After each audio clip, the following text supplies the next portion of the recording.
parti. Alors, M. Lacombe, à peu près tout le monde s'entend que c'est un budget qui fait plaisir à bien des gens à moins d'un an des prochaines élections. Concrètement, effectivement, est-ce que les contribuables là, en auront pour leur argent?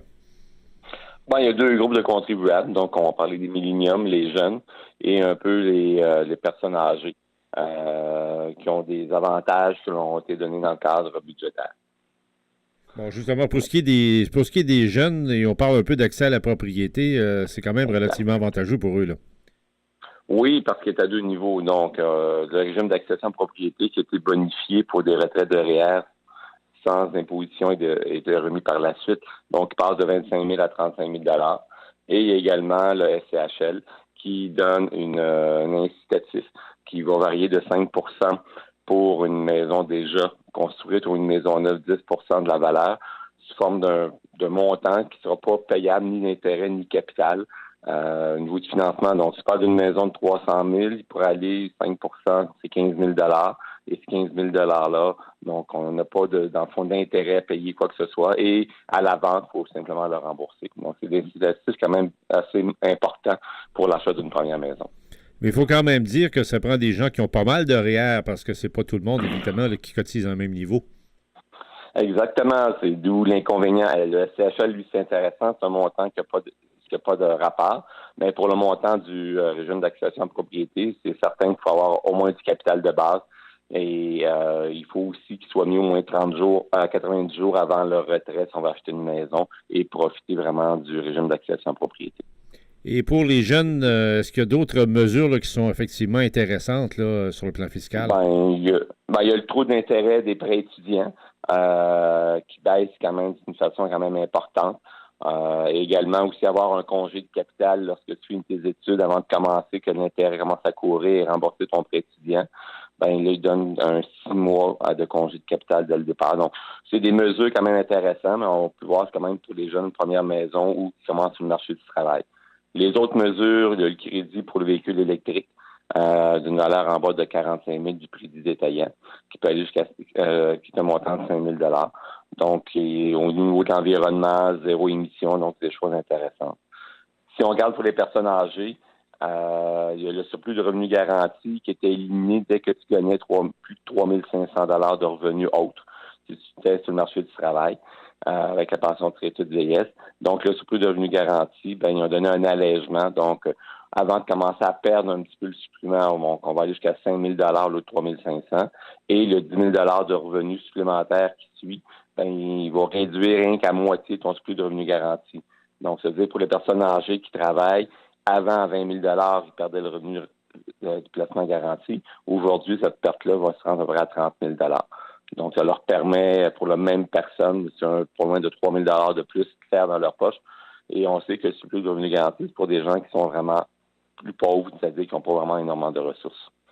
Évidemment, c'est un incitatif, si on veut, parce qu'à peu près partout au Québec, surtout, on vit... on parle d'une pénurie de main-d'œuvre et ça pourrait permettre de garder des gens à l'emploi, des gens qui ont les capacités de le faire, de retourner en emploi sans être pénalisés.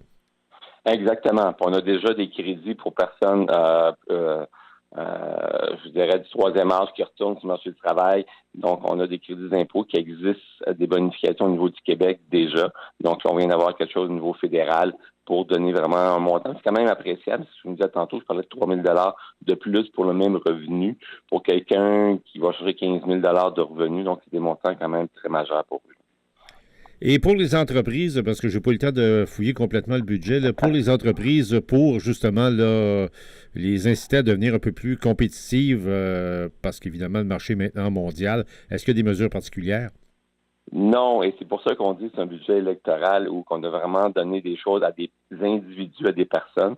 Au niveau des corporations, on a fait un allègement quand même intéressant pour les crédits de recherche et développement où on avait 2 plafonds avant de perdre nos crédits majorés, qui donc enlevé le plafond du revenu imposable. Donc ça, c'est une chose intéressante.